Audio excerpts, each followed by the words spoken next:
ये जो किताब है जी, इसमें 3-4 भाग हैं इसके। अच्छा, एक तो इसका जो फॉरवर्ड है उसको एक बहुत मशहूर पाश्चात्य की वो है फेमिनिस्ट अच्छा, राइटर और रिसर्चर जेरल्डीन फोर्ब्स, अच्छा, उन्होंने इसका एक फॉरवर्ड लिखा। हालांकि वो मेरी माँ से कभी मिली नहीं, लेकिन उन्होंने लिखा है, अच्छा, अच्छा लिखा है।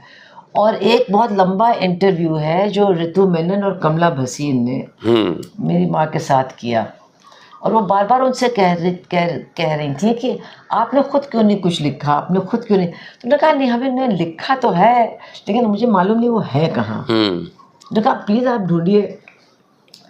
तो वो दिखाता है कि वो अपने बारे में वो कुछ समझती नहीं थी कि उन्होंने कोई बहुत बड़ा कुछ काम किया या कुछ। खैर उनको वो फिर वो मेमोर मिल भी गया जो उन्होंने लिखा था, तो वो भी इसमें है।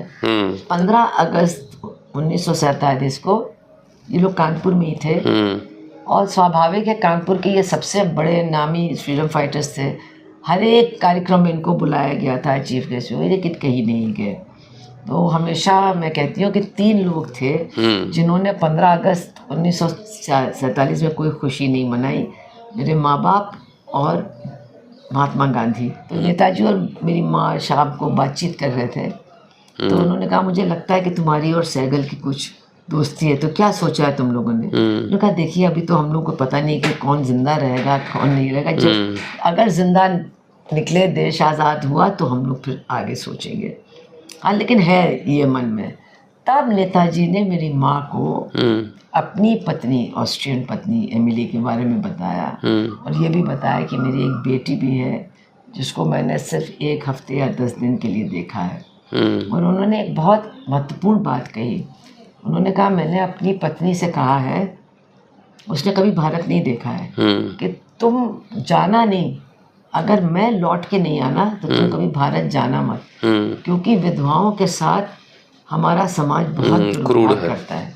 आपके फादर कब मिले हैं जरा ये बताइए ना। बता तो रहे कर्नल सहगल अभी मिलने ही वाले हैं, जरा थम जाइए। हमारी परनानी से उन्होंने कहा कि अगर आपकी कोई बेटी की शादी नहीं हुई तो मैं करने को तैयार हूँ। तो मेरी नानी कहा नहीं, वो हमारी छोटी वाली बच्ची है तो वो तो बिल्कुल ही बेढंगी है, छोटी सी है, वो कहाँ शादी करेगी। तो उनको कहा अच्छा आप बुला बातें करते हैं उससे। तो वो हमारी नानी आई, तो वो मेरे ख्याल से 14 साल की थी, लेकिन बहुत चुलबुली थी और बहुत कॉन्फिडेंट। तो जब काफ़ी बातें हुई तो वो जो हमारे नाना बनने वाले उन्होंने कहा कि तुम मुझसे शादी करोगी? तो उन्होंने कहा हाँ मुझे कोई वो तो नहीं, आपत्ति नहीं, लेकिन मेरी कुछ शर्तें हैं। तो पहली शर्त मेरी ये है कि मुझे इसके लिए अच्छे स्कूल में पढ़ना और गांव में नहीं रहना है।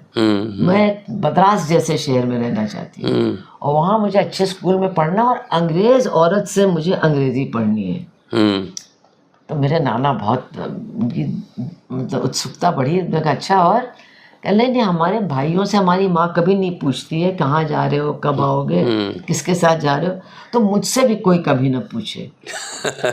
तो मेरे नाना ने वो शर्तें मान ली, और वो सच्चे आदमी थे, उन्होंने वाकई में निभाया, कभी नहीं पूछा। तो नेताजी और मेरी माँ शाम को बातचीत कर रहे थे, तो उन्होंने कहा मुझे लगता है कि तुम्हारी और सहगल की कुछ दोस्ती है, तो क्या सोचा है तुम लोगों ने? उन्होंने कहा देखिए अभी तो हम लोग को पता नहीं कि कौन जिंदा रहेगा कौन नहीं रहेगा, जब अगर जिंदा निकले देश आज़ाद हुआ तो हम लोग फिर आगे सोचेंगे। हाँ लेकिन है ये मन में। तब नेताजी ने मेरी माँ को अपनी पत्नी, ऑस्ट्रियन पत्नी एमिली के बारे में बताया, और ये भी बताया कि मेरी एक बेटी भी है जिसको मैंने सिर्फ 1 हफ्ते या 10 दिन के लिए देखा है। और उन्होंने एक बहुत महत्वपूर्ण बात कही। उन्होंने कहा मैंने अपनी पत्नी से कहा है, उसने कभी भारत नहीं देखा है, कि तुम जाना नहीं, अगर मैं लौट के नहीं आना तो तुम कभी भारत जाना मत, क्योंकि विधवाओं के साथ हमारा समाज बहुत दुर्व्यवहार करता है।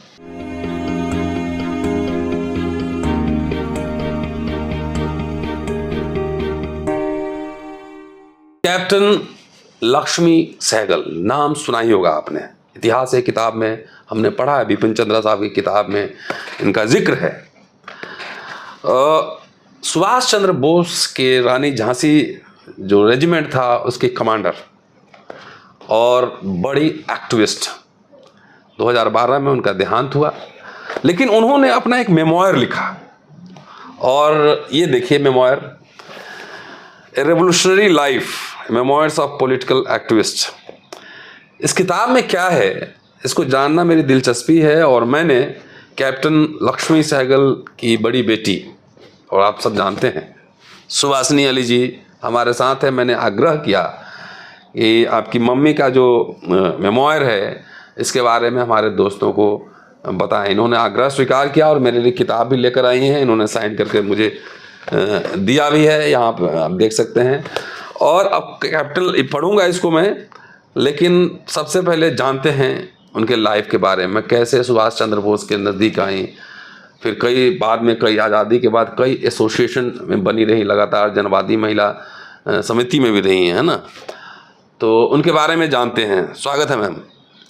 तो ये जो किताब है जी, इसमें 3-4 भाग हैं इसके। अच्छा। एक तो इसका जो फॉरवर्ड है उसको एक बहुत मशहूर पाश्चात्य की वो है फेमिनिस्ट राइटर और रिसर्चर जेरल्डीन फोर्ब्स, अच्छा, उन्होंने इसका एक फॉरवर्ड लिखा। हालांकि वो मेरी माँ से कभी मिली नहीं, लेकिन उन्होंने लिखा है, अच्छा लिखा है। और एक बहुत लंबा इंटरव्यू है जो ऋतु मेनन और कमला भसीन ने मेरी माँ के साथ किया, और वो बार बार उनसे कह रही थी कि आपने खुद क्यों नहीं कुछ लिखा, आपने खुद क्यों नहीं। तो उन्होंने कहा नहीं, हमने लिखा तो है लेकिन मुझे मालूम नहीं वो है कहाँ। उन्होंने कहा प्लीज़ आप ढूंढिए। तो वो दिखाता है कि वो अपने बारे में वो कुछ समझती नहीं थी कि उन्होंने कोई बहुत बड़ा काम किया या कुछ। खैर उनको वो फिर वो मेमोर मिल भी गया, जो उन्होंने लिखा था, तो वो भी इसमें है। तो ये सारी चीज़ें इस किताब में है, काफ़ी दिलचस्प तरीके से लिखा गया है और आसानी से पढ़ा जा सकता है जी। तो उनकी जो जीवन की कहानी है वो एक तरह से उस दौर के, एक तरह से भारत की कहानी है, क्योंकि वो पैदा हुई थी जब अंग्रेज़ों का राज था और जब ये पहला महायुद्ध ख़त्म हो रहा था, और उसके बाद उनके कुछ ही साल उसी दौरान जो हमारा आज़ादी का आंदोलन था, गांधी जी का आना, ये सब, और आज़ादी के आंदोलन का उभरना, ये सारी चीज़ें उनके बचपन में हुई। और उसी समय उनकी जो माँ थी, अब मेरी नानी भी बहुत एक दिलचस्प थी, वो केरला की है, हमारे माँ का परिवार, और वहाँ पर ये मातृ सत्ता है नायर कम्युनिटी में, तो इनके घर में भी वही था। अब कई जगहों पर जो पावर का संतुलन है वो पुरुषों के पक्ष में है इस पद्धति के होने के बावजूद, लेकिन इनके घर में थोड़ा अलग था। और मेरी जो परनानी थी वो बहुत ही एक शक्तिशाली महिला थी। अच्छा। वो पूरे घर को चलाती थी, सारी ज़मीनों को देखती थी, सब कुछ वो थी। और मेरी नानी उनकी सबसे छोटी बेटी थी। अच्छा। तो वो जो हमारे परनाना थे वो शायद तहसीलदार या पटवारी या कुछ थे। तो उनके कचहरी में वो एक लड़के को देखते थे कि बहुत पढ़ता रहता है, तो वो मेरे नाना थे बने बाद में, ब्राह्मण परिवार के थे लेकिन बहुत गरीब थे। तो मेरे वो परनाना ने उनको मदद की पढ़ने वढ़ने के लिए। उसके बाद फिर वो हमारे घर भी वहाँ गांव में गए, फिर वो अलग अलग हो गए। मेरे परनाना का देहांत हो गया, और वो जो बाद में नाना बने वो पढ़ने के लिए उनको स्कॉलरशिप मिली, तो वो इंग्लैंड भी गए, अमेरिका भी गए, फिर लौट करके मद्रास आए और प्रैक्टिस शुरू कर दी। प्रैक्टिस उनकी जम गई, लॉयर की। तो उन्होंने फिर सोचा कि हमें उस परिवार से मिलना चाहिए जिन्होंने मदद की थी। तो वो आए हमारे माँ के गाँव। तो हमारी परनानी से उन्होंने कहा कि अगर आपकी कोई बेटी की शादी नहीं हुई तो मैं करने को तैयार हूँ। मेरी नानी कहा नहीं, वो हमारी छोटी वाली बच्ची है, तो वो तो बिल्कुल ही बेढंगी है, छोटी सी है, वो कहाँ शादी करेगी। तो उनको कहा अच्छा आप बुला बातें करते हैं उससे। तो वो हमारी नानी आई, तो वो मेरे ख्याल से 14 साल की थी, लेकिन बहुत चुलबुली थी और बहुत कॉन्फिडेंट। तो जब काफ़ी बातें हुई तो वो जो हमारे नाना बनने बाद उन्होंने कहा तुम मुझसे शादी करोगी? तो उन्होंने कहा हाँ, मुझे कोई वो तो नहीं, आपत्ति नहीं, लेकिन मेरी कुछ शर्तें हैं। तो पहली शर्त मेरी ये है कि मुझे इसके अच्छे स्कूल में पढ़ना और गांव में नहीं रहना है। मैं मद्रास जैसे शहर में रहना चाहती हूँ, और वहाँ मुझे अच्छे स्कूल में पढ़ना, और अंग्रेज़ औरत से मुझे अंग्रेज़ी पढ़नी है। तो मेरे नाना बहुत उनकी मतलब उत्सुकता बढ़ी। मैंने कहा अच्छा, और कह नहीं हमारे भाइयों से हमारी माँ कभी नहीं पूछती है कहाँ जा रहे हो, कब आओगे, किसके साथ जा रहे हो, तो मुझसे भी कोई कभी ना पूछे। तो मेरे नाना ने वो शर्तें मान ली और वो सच्चे आदमी थे, उन्होंने वाकई में निभाया, कभी नहीं पूछा। खैर उसके बाद वो एक अजीब बात थी, एक ब्राह्मण और एक नायर के बीच में शादी, मतलब संबंध वगैरह तो हो सकता, शादी। तो उन्होंने बहुत जगह जाके परमिशन ली, ये वो, उनको फिर वो कर दिया गया, सामाजिक बहिष्कार पंडितों ने उनका कर दिया। उन्होंने कहा हमको इसकी चिंता नहीं है, प्रायश्चित मैं बिल्कुल नहीं करूँगा, सुहान। फिर शादी हो गई, वो मद्रास आ गए। लेकिन वो इतना ज़्यादा चाहते थे कि उनकी जो ये शादी है पूरी तरह से वैध हो, कि वो मेरी नानी को इंग्लैंड लेकर के गए और वहाँ एक जस्टिस ऑफ द पीस के सामने फिर शादी रजिस्टर कर दी वहाँ पर। खैर वो आए, फिर वो अच्छे वकील थे, तो उन्होंने हमारी नानी को मतलब सारी सुख सुविधाएं दी।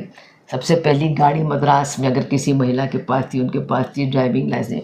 लेकिन फिर वो आ गई राष्ट्रीय आंदोलन के उसमें, नानी आप मेरी नानी। तो फिर हमारी माँ और उनकी बहन, उन्होंने भी वो सब विदेशी कपड़ों को जलाना और स्वराज के नारे लगाना, स्वदेशी के नारे लगाना, ये सब शुरू किया। इनका स्कूल भी बदल दिया गया, इंग्लिश मीडियम से तमिल स्कूल में, और ये वो भी सब पूरी तरह से अपने आप को आज़ादी का वो समझने लगे। और फिर मेरी नानी भी जेल भी गई और वो कॉर्पोरेटर भी बनी और ये मतलब असेंबली में भी थी।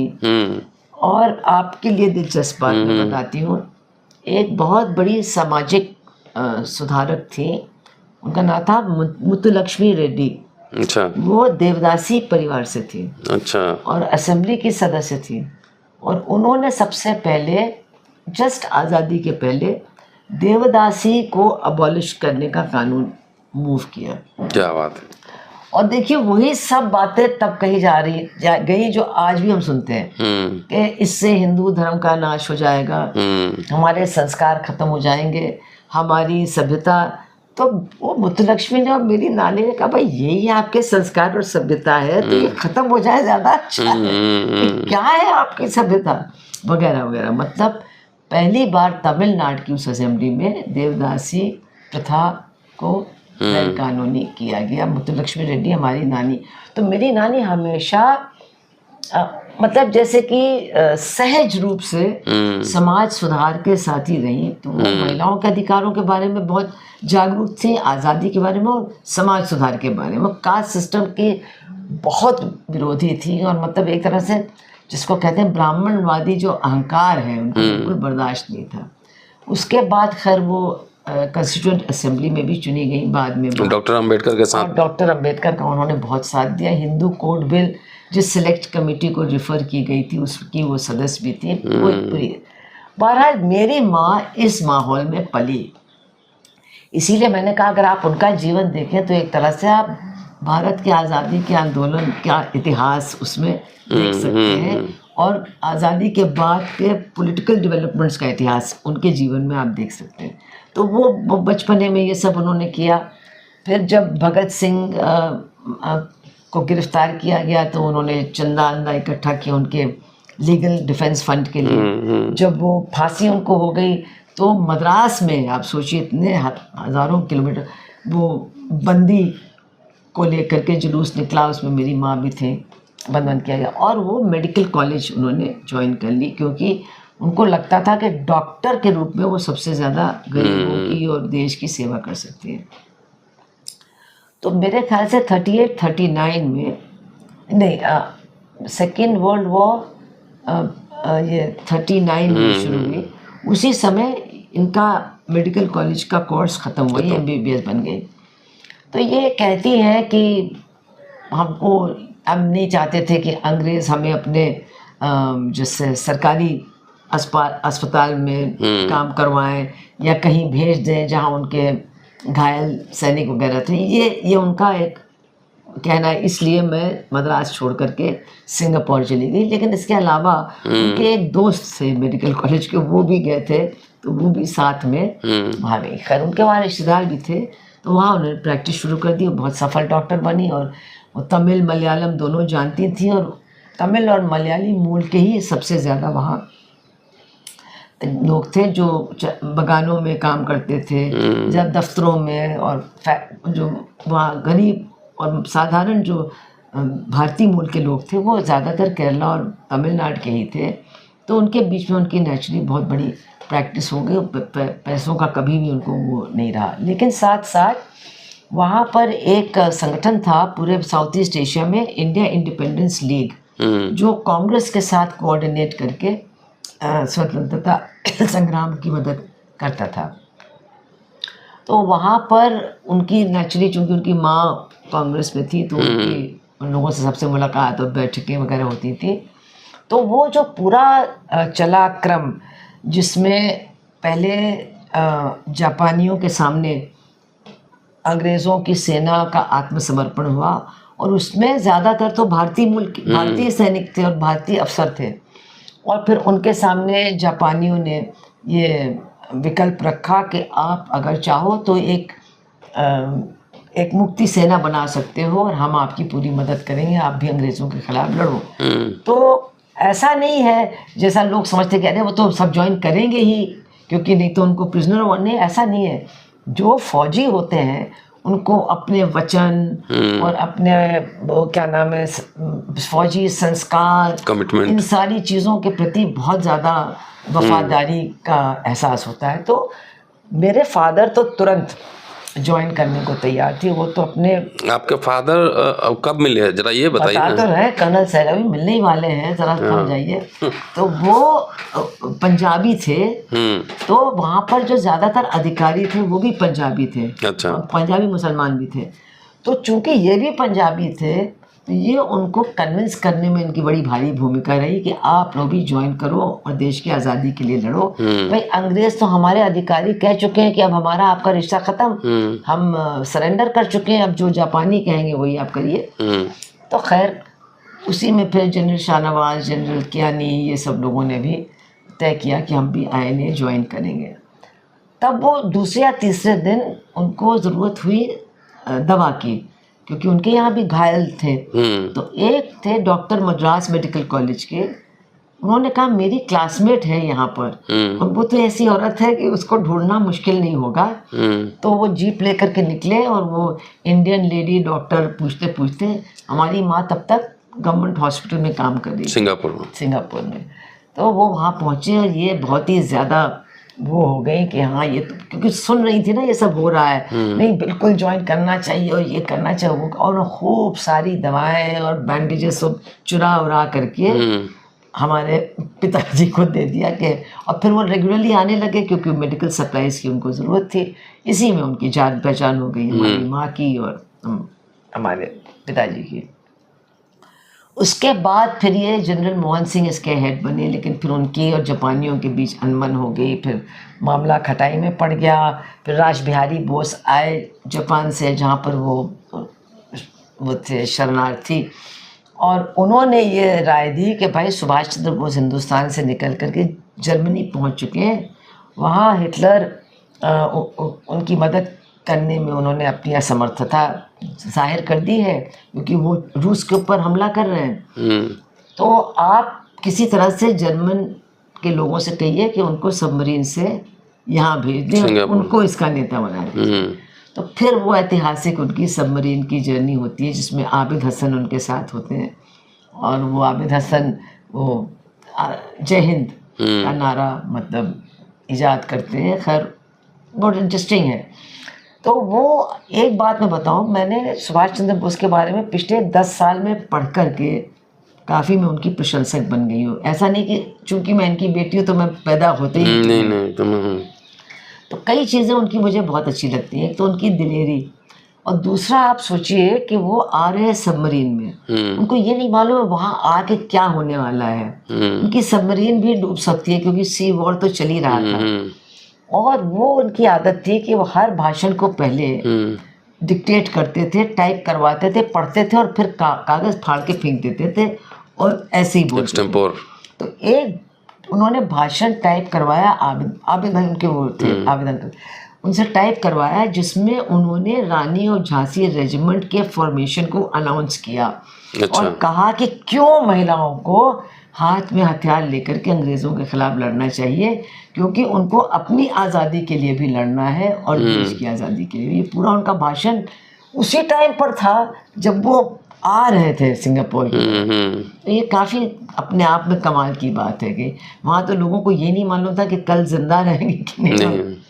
खैर उसके बाद वो पहुँचते हैं, वो टोक्यो गए, वहाँ पर जापानी हाई कमांड से मिले वगैरह, फिर वो आए सिंगापुर। जब वो लैंड किए सिंगापुर में तो ये इंडिया इंडिपेंडेंस लीग के लोग गए थे रिसीव करने, और मेरी माँ भी गई थी साथ में।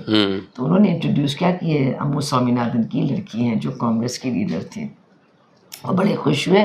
खैर वो बातचीत हो गई। उसके बाद फिर वो गए और आईने के लोगों को उन्होंने एड्रेस किया और कहा कि तुम मुझे खून दो, मैं तुम्हें आज़ादी दूंगा, चलो दिल्ली, ये सब बहुत खुश हुए।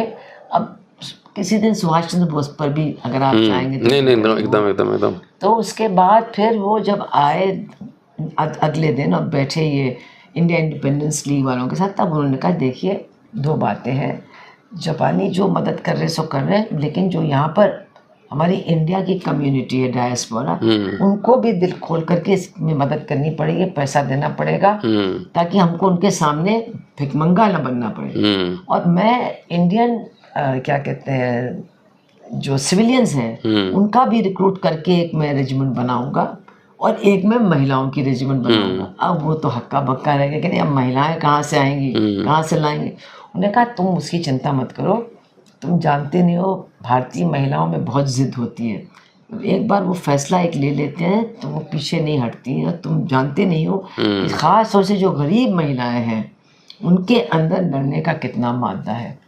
आप एक हमको लीडरशिप क्वालिटीज़ वाली महिला दे दीजिए, फिर देखिए। तो फिर खुद उनको याद आया कि वो जो डॉक्टर थी उनको बुलाइए आप।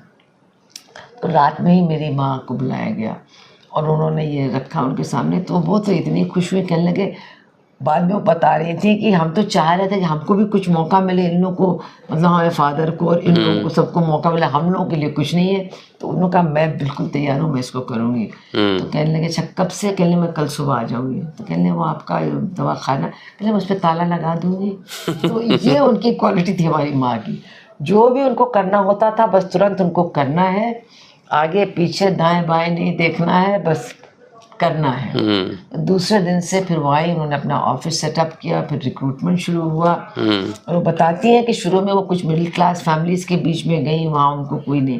फिर जब वो प्लांटेशन वर्कर्स के गाँव में गई या जो छोटे मोटे दुकानदार थे, जो मज़दूर थे, तो उनके फैमिली से बहुत ज़बरदस्त रिस्पॉन्स मिला। सिंगापुर में, मलेशिया में, कुआलालंपुर में, रंगून में, थाईलैंड में। और लड़कियां अपने घरों से भाग भाग के आईं और औरतों ने अपने पतियों को छोड़ करके ज्वाइन करने का फैसला लिया। मतलब ये सब भी हुआ। तो 1500 औरतें आगे आई। आप सोचिए ये एक माइग्रेंट कम्युनिटी और उनमें से 1200 को फिर ट्रेनिंग दी गई और ये रानी और झांसी रेजिमेंट बनी। लेकिन उन लोगों को मालूम था कि परिस्थितियां उनके विपरीत हैं, क्योंकि जो महायुद्ध था उसकी दिशा बदल गई थी। वो फंस गए थे वहाँ सोवियत यूनियन में और अमेरिका आ गया था इंग्लैंड के तरफ से। तो पूरी घेरेबंदी जापान की हो रही थी। तो जापान अपने बचाव में ज़्यादा जुट गया, आईएनए को जो स्ट्रेटेजिक सपोर्ट देना चाहिए था वो नहीं दे पाया। और उस साल बरसात जल्दी आ गई, तो ये लोग तो मणिपुर तक पहुंच गए थे, लेकिन फिर चूंकि उनके पास बैकअप नहीं था और वहाँ अंग्रेज सब फ्री हो रहे थे सारे मोर्चों से, वो सब वहाँ पर इकट्ठा हो रहे थे और पूरी उनकी एयरफोर्स वहीं पर आ गई थी। इनके पास कोई एयर सपोर्ट था ही नहीं, अपना तो एयरफोर्स था नहीं और जापानी एयर सपोर्ट भी नहीं था। और वहाँ जब बारिश शुरू हुई तो फिर उनको रिट्रीट करना पड़ा। बहुत ही विपरीत परिस्थितियों में रिट्रीट हुआ। मतलब सांप, बिच्छू, जोंक, भूख, बीमारी, मलेरिया, सारी चीज़ों को इन्होंने बर्दाश्त किया। मेरी माँ भी तब तक बर्मा में थी नेताजी के साथ। फिर पिताजी भी थे? नहीं, पिताजी तो फ्रंट पे थे। अच्छा। वो पॉलिटिकल सेक्रेटरी थे नेताजी के, लेकिन जब फ्रंट पर मूवमेंट शुरू हुआ तो उन्होंने कहा मैं जाना चाहता हूँ, तो उन्होंने परमिशन लेकर के वो गए। और बड़ा दिलचस्प है, जब वो गए तो नेताजी और मेरी माँ शाम को बातचीत कर रहे थे, तो उन्होंने कहा मुझे लगता है कि तुम्हारी और सहगल की कुछ दोस्ती है, तो क्या सोचा है तुम लोगों ने? उन्होंने कहा देखिए अभी तो हम लोग को पता नहीं कि कौन जिंदा रहेगा कौन नहीं रहेगा, जब अगर जिंदा निकले, देश आज़ाद हुआ तो हम लोग फिर आगे सोचेंगे। हाँ, लेकिन है ये मन में। तब नेताजी ने मेरी माँ को अपनी पत्नी, ऑस्ट्रियन पत्नी एमिली के बारे में बताया, और ये भी बताया कि मेरी एक बेटी भी है जिसको मैंने सिर्फ 1 हफ्ते या 10 दिन के लिए देखा है। और उन्होंने एक बहुत महत्वपूर्ण बात कही। उन्होंने कहा मैंने अपनी पत्नी से कहा है, उसने कभी भारत नहीं देखा है, कि तुम जाना नहीं, अगर मैं लौट के नहीं आना तो तुम कभी भारत जाना मत, क्योंकि विधवाओं के साथ हमारा समाज बहुत दुर्व्यवहार करता है, और वो सब यही सोचेंगे कि तुम मेरी संपत्ति की इच्छुक हो, तो तुम बिल्कुल मत जाना। ये कहा। वो औरतों के मामले में बहुत संवेदनशील थी। खैर उसके बाद फिर वो रिट्रीट हुआ, फिर वो किसी तरह से वापस आए। मेरी माँ को बर्मा में ही अरेस्ट कर लिया अंग्रेज़ों ने, और नेताजी आए और फिर वो हवाई जहाज़ में उनका वो एक्सीडेंट हो गया। मेरी माँ प्रिजनर ऑफ वॉर थी, उधर मेरे बाप प्रिजनर ऑफ वॉर थे। दोनों को नहीं मालूम था क्या हुआ है दूसरे का।